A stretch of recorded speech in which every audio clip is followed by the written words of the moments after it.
Welcome to the AFR Saints channel, where we provide you daily content on your favorite team, the New Orleans Saints. Do us a favor and hit that subscribe button. Be sure to leave your comments below and smash that like button. Who dat?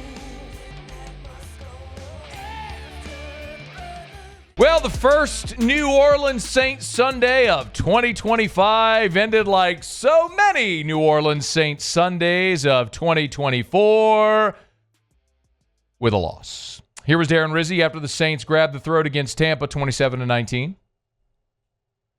Real good effort by us in the first half. Unfortunately, they kind of flipped the script on us in the second half, and some of the things that we have been deficient at appeared again. Things like third down, not finishing in the red zone, some penalties, obviously, whether they were questionable or not, they were still called, and so some of those things were obviously self-inflicted errors that cost us the game.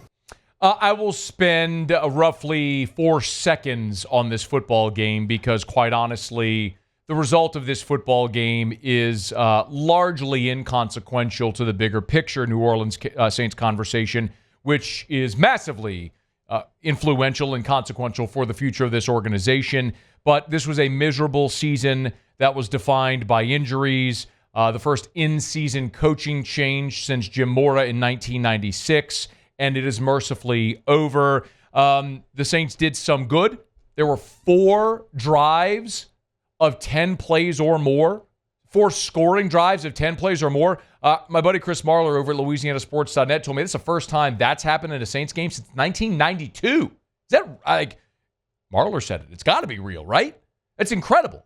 Blake Grupe was 4 for 4 on field goals. You had to get points. You kept getting points. You led by 10 at half. Spencer Rattler was efficient. He protected the football. He was 26 of 42 with a touchdown, no interceptions. You couldn't run the ball a lick, so he had to throw it more than you would have liked. But at least he protected the football. That's progress. The bad is you allowed nearly 6 yards a carry, and really the game was defined by 2 series in the second half where Jordan Howden gets the interception. You get the ball deep in Tampa territory. You set her for a field goal. Ensuing drive, they go to punt. The punter drops the ball. He just shanks a 14-yarder. Back-to-back possessions start in Tampa territory, and you got no points there. You went -7 yards and punted, and then that's when they scored on the ensuing drive, converting a 4th and 8. Baker hit McMillan on the touchdown. They took the lead and never gave it up. So the Saints season is over, and actually, there was a smidge of good in this loss because the Chicago Bears went and won a game. Chicago went up to Green Bay and they beat the Packers. They tried to give it away. They fumbled with about a minute left in the game. The Bears, as they were trying to run out the clock, the Packers hit a 55-yarder, take the lead, and then I'll be damned. Caleb Williams gets the ball. The Bears go down and they kick the game-winning field goal, and ultimately it allowed the Saints to move up a spot. So instead of drafting 10th, the Saints leapfrog the Bears and will draft 9th in this upcoming draft. So actually the loss did you some good. It kept the Falcons out of the playoffs and you moved up in the draft. So check. But what is next is actually what is most important for the New Orleans Saints. Because this is going to be the most important decision that the Saints make as an organization since 2006. And I'm not trying to wax poetic or hyperbolic here. The bottom line is the New Orleans Saints are in as bad a situation organizationally as they have been since 2006. After the 2005 season, when they went 3-13, they were a vagabond team post-Katrina. They didn't know if they had a city, a dome, a facility to come home to, and you had to go hire a coach amid that. Now, I'm not going to say this situation is as bad as that one. I mean, you literally didn't even know if the organization was returning to New Orleans. But it's the worst it's been since then. Now, some bald-headed dope told you when Sean Payton retired that, boy, the reason we should celebrate the Payton Breeze era is because for 4 decades, the Saints were a laughingstock, the worst franchise in the NFL, and the work those two did over 15 years guaranteed it would never get that bad again. And that bald-headed dope is talking to you right now. I never thought that with the stability and the foundation built over a decade and a half, it would unravel that quickly. But here we are in as bad a situation as the New Orleans Saints have seen since the day Sean Payton took over. Y'all, you want to know how bad it is? There's 5 NFL head coaching jobs open right now. The New Orleans Saints have the worst cap situation. If you don't believe me, I'll show you. For those of you who are watching, if you're listening, I'll just tell you. Here's the salary cap numbers for 2025 for every NFL team. The New Orleans Saints, you guessed it, dead last, negative $78.4 million. Again, so the Saints right now are $78 million over the projected cap for 2025.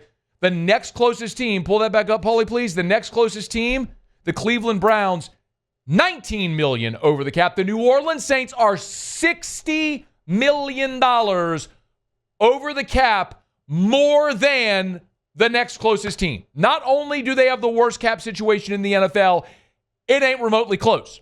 By the way, the other jobs that are open, New England, $131 million in cap space. They're number 1. Number 6, Chicago, $81 million in cap space. They're the 6th best cap situation for next year. The other jobs that are open, Jacksonville is number 18. They've got $40 million in cap space. And then the Jets are 21st with $30 million in cap space. You're at negative $78 million. By far the worst cap situation. You don't have a franchise quarterback. The teams we just mentioned, New England, they have Drake May, and jury's out, but at least you have a guy you drafted to be your franchise quarterback. Young, talented guy. Chicago, they got Caleb Williams, number 1 pick of the draft this past year. Jacksonville has Trevor Lawrence. I understand hasn't played like it, but we've seen Trevor Lawrence be a playoff quarterback in this league, and 2 years ago we thought that's the guy that everyone thought he would be. Now, the Jets have a murky situation with Rodgers and what may happen there, but the 3 of the 5 that are open have really good quarterback situations.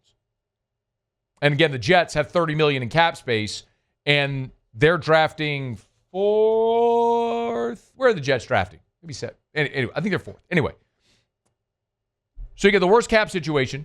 You got no franchise quarterback. Oh, by the way, you've got an aging roster with bad contracts.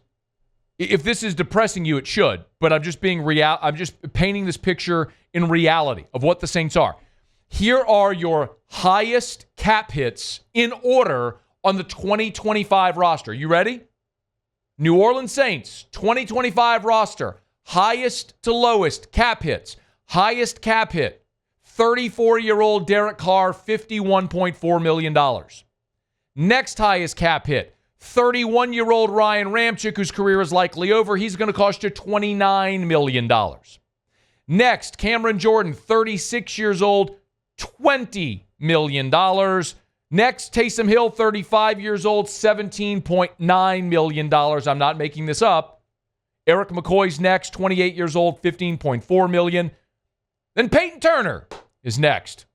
26 years old, $13.3 million. Of course, they're not going to exercise his 5th-year option. But then it's DeMario Davis at 36 years old, $12.4 million. Cesar Ruiz, Carl Granderson. Y'all, I'm not making this up. You have the worst cap situation in the NFL. You have no franchise quarterback, and your aging roster of overpaid aging veterans are the worst in the league. They're your highest paid players. This is an atrocious situation. And oh, by the way, you need to hire a head coach. Tell me what candidate would look at this and go, looks good. I'm in. Let's go. Every job that's open isn't just better than the New Orleans job. It's light years better. Like the Saints aren't even in the conversation. You could maybe say the Jets because of their historical lack of success and their question around quarterback, but maybe Rodgers comes back, could provide a bridge, and you've got $30 million in cap space and a top 10 draft pick. There's something there. With New Orleans, you've got none of that. You have nothing to offer except that you're a head coaching job in the NFL. But in 2006, there was an even worse situation, and you went out and you found Sean Payton. So the onus right now is on Mickey Loomis, God bless us all, to go find that person, whoever it may be. Who wants the job? I don't know. You can make a case for Aaron Glenn or Joe Brady. We've heard John Gruden. Mike Vrabel's laughable because he's very likely going to get the New England job. Again, why would a competent coach with options pick New Orleans? He wouldn't. So this is going to take some creativity of finding the right person culturally and with the football mindset that's going to come in here and understand this is not a one-year rebuild. The Saints aren't going to be they could hire Jesus Christ from on high. They're not going to the playoffs next year. Your roster won't allow it. So this is going to take somebody coming in recognizing you have a years-long rebuild and you have to have organizational patience to allow it. And we'll find out who that person is. But it's the most consequential, most significant decision that this organization will make since 2006, because this is as bad as it has been since 2006. Hey, thanks so much for watching. Please leave your comments. I love to interact, and be sure to hit the red subscribe button below.